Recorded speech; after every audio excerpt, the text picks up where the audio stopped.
श्री स्वामी समर्थ. मी Snehal free living art मध्ये तुमच्या सर्वांचं खूप खूप मनापासून स्वागत करते.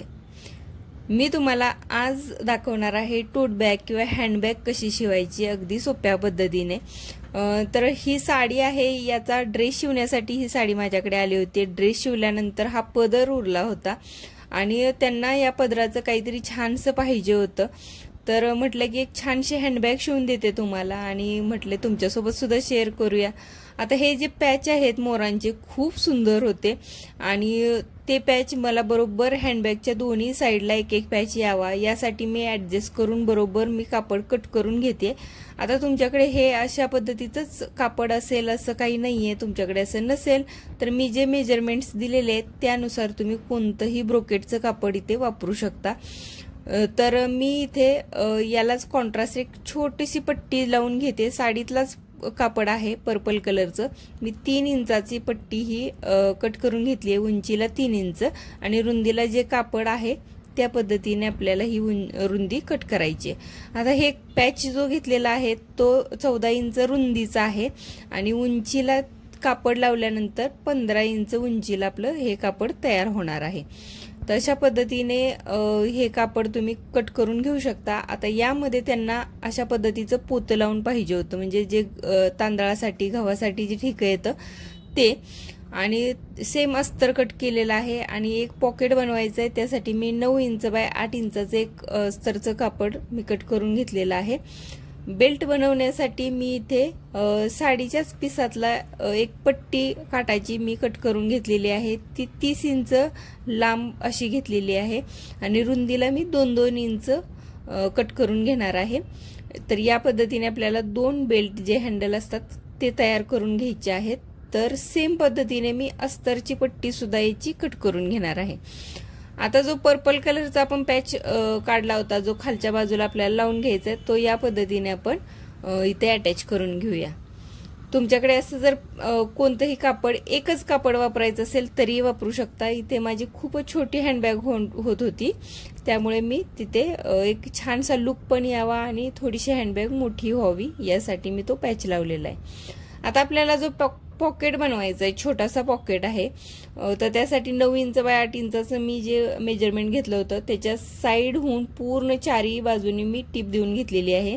वरच्या बाजूनी 1 इंचाचं कट देऊन घ्यायचं आहे आणि आपल्याला इथे चेन लावायची आहे. आता या पद्धतीची जर चेन तुम्हाला पाहिजे असेल तर मी त्याची लिंक डिस्क्रिप्शन बॉक्समध्ये देते.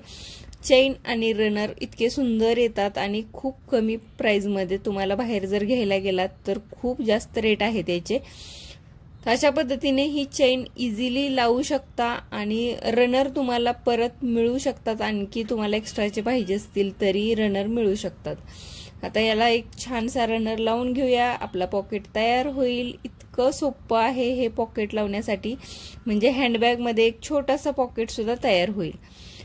तर याचे जे एक्स्ट्राची चेन आहे ती आपण कट करून घेऊयात. आता आपल्याला या अस्तरवरती एका बाजूच्या अस्तरवरती आपल्याला हा पॉकेट आहे तो लावून घ्यायचा आहे.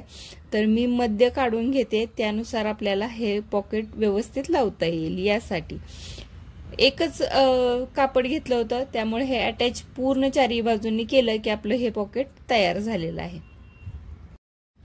आता अशा पद्धतीचे तुम्ही दोन्ही साईडला 2 पॉकेट सुद्धा तयार करू शकता. आता हे जे पोतं गोणी काही म्हणू शकता, हे त्यांनी सांगितलं होतं स्पेसिफिकली की असं लावून द्या, कारण त्यांना पावसात वगैरे वापरली तरी आतल्या वस्तू खराब होऊ नयेत अशी त्यांची इच्छा होती, म्हणून मी यूज केलेला आहे आणि खरंच खूप छान आहे ते. त्यामुळे कडक राहते आपली हँडबॅग आहे ती. आणि मी ह्या दोन्ही पॅचला ते बरोबर व्यवस्थित लावून घेतलंय. मध्ये सुद्धा मी टिप देऊन घेतलेले आहेत, तुम्ही बघू शकता. आता आपल्याला अस्तर जोडून घ्यायचंय. तर आता वरची जी बाजू आहे मोर बरोबर व्यवस्थित बघायचे आणि त्या पद्धतीने वरच्या बाजूला एका बाजूनी टिप देऊन घ्यायची आणि इथे दाब टिप देऊन घ्यायचे. इथे सुद्धा आपण चेन लावून घेणार आहोत. दोन्ही पॅच जे आहे दोन्ही बाजू आहेत हँडबॅगच्या त्या सेम पद्धतीने या पद्धतीनेच करून घ्यायच्यात. आता वरून एक दाब टिप देऊ शकता आणि त्यानंतर पूर्ण तिन्ही बाजूंनी तुम्ही टिप देऊन हे अस्तर याला पॅक करून घ्यायचंय. एक्स्ट्राचं अस्तर आहे ते कट करून घ्या. याच पद्धतीने आपला दुसरा पॅच सुद्धा आहे, दुसरी बाजू आहे हँडबॅगची, ती सुद्धा तयार करून घ्यायची आहे आणि ही चेन आहे ही मी इथे लावून घेणार आहे। या पद्धतीने त्याचे 2 भाग करून घेतलेत आणि चेन लावायची आहे। पण चेन लावण्याआधी मी याची एक बाजू आहे ती पॅक करून घेते, कारण चेन लावताना जर तुमची ही बाजू तशीच राहिली, व्यवस्थित पॅक झाली नाही तर फिनिशिंग पण छान दिसत नाही आणि कधी कधी रनर निघून जातो त्यातून सुद्धा। त्यामुळे ते पॅक करते आणि त्यानंतर आपण ही चेन एकदम सोप्या पद्धतीने अटॅच करून घ्यायची। आता दुसऱ्या बाजूची चेन लावताना सुद्धा बरोबर मेजरमेंट घ्या, बघू शकता मी इथे दाखवलेलं आहे आणि सेम अंतरावरती तुम्ही ही दुसरी चेन सुद्धा लावून घ्यायची। आता आपण बनवून घेऊयात याचे बेल्ट। तर ही 2 इंचाची पट्टी आणि अस्तरची ही 2 इंचाची पट्टी घेतलेली आहे आणि सरळ बाजू आतल्या बाजूला घालायचे आणि 3 बाजूंनी आपल्याला अशा पद्धतीने टिप देऊन घ्यायचे।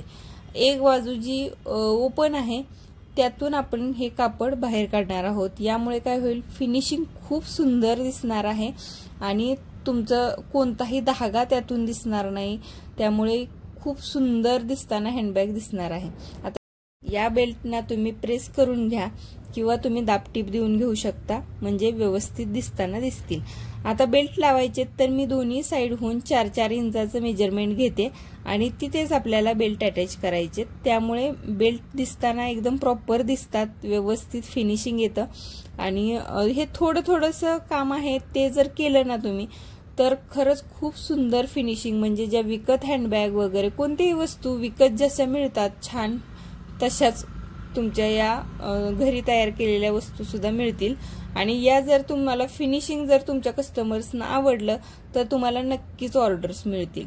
तर अशा पद्धतीने मी त्याचे बेल्ट आहेत ते अटॅच करून घेतलेत। तुम्हाला आता यात कमी जास्त करायचे असतील उंची त्याची तरीही करू शकता, पण हे जर तुम्हाला बरोबर व्यवस्थित खांद्याला अडकवायचे असतील तर ही हँडबॅगचे बेल्ट एवढे तयार पाहिजेत। आता आपण एकावरती एक ठेवायचे आणि तिन्ही बाजूंनी आपण टिप देऊन घ्यायची। आता याचं छान अजून फिनिशिंग यावं यासाठी मी अस्तरची 1.5 इंचाची पट्टी घेतलेली आहे आणि ती या पद्धतीने आपण इथे लावून घेणार आहोत। त्यामुळे जी शिलाईचा भाग आहे तो पूर्णपणे पॅक होऊन जाणार आहे, आतून सुद्धा एकदम छान व्यवस्थित फिनिशिंग येणार आहे, जेणेकरून आपण केलेली जी गोष्ट आहे ना ती छान दिसावी। आणि कधी कधी त्याच गोष्टीमुळे आपल्याला खूप साऱ्या ऑर्डर्स मिळतात। आता मला ज्या ऑर्डर्स येतात त्या याचमुळे येतात, मी जे फिनिशिंग देतं मी थोडासा कष्ट घेते जास्त, जेणेकरून आपल्याला जे कस्टमर आहेत त्यांना ते आवडावं आणि त्याच्यामुळेच परत दुसरा कस्टमर सुद्धा आपल्याला मिळतो। तर या पद्धतीने मी 1x1 इंचाचा छोटासा चौकोन खाली 2 कट करून घेतलेत, बघू शकता। आता तुम्ही 1.5 इंचाचे सुद्धा चौकोन कट करून घेऊ शकता आणि तिरकं या पद्धतीने जोडून घ्यायचेत। यामुळे छान बेस तयार होतो एक हँडबॅगला आणि त्याला सुद्धा सेम मी अस्तरच्या पट्टीने कव्हर करून घेणार आहे, यामुळे फिनिशिंग छान दिसणार आहे। मी प्रत्येक गोष्ट मनापासून करण्याचा प्रयत्न करत असते, जेणेकरून माझं जे कष्ट आहे ते समोरच्याला दिसावं आणि ती वस्तू आवडावी अशीच माझी इच्छा असते, जेणेकरून मला जे काम करायचं आहे त्यात मलाही समाधान मिळेल आणि त्या कस्टमरना सुद्धा समाधान मिळेल एवढीच माझी इच्छा असते। म्हणजे थोडंसं कष्ट आपलं पण त्यांना आनंद मिळणार आहे, त्यांच्यासाठी जी महत्त्वाची वस्तू आहे ती आपण छान जर बनवून दिली ना तर तेही खुश आणि आपणही खुश असं मला वाटतं। आता ह्यात सुद्धा रनर घालून घेतलेला आहे आणि सेम पद्धतीने मी ही जी चेनची बाजू आहे त्याला सुद्धा पॅक करून घेणार आहे आणि आपली ही हँडबॅग रेडी झालेली आहे। इतकी इझी आहे शिवण्यासाठी, तुम्ही ही नक्की ट्राय करून बघा। तुम्हाला आवडली तर मला कमेंट करून नक्की सांगा। हा व्हिडिओ आवडला असेल तर लाईक करा, कमेंट करून सांगा। हा व्हिडिओ पाहिल्याबद्दल खूप खूप धन्यवाद। जर तुम्हाला अशाच हँडबॅग्स अजूनही बघायच्या असतील वेगवेगळ्या डिझाईन्सच्या तरीही मला कमेंट करून नक्की सांगा।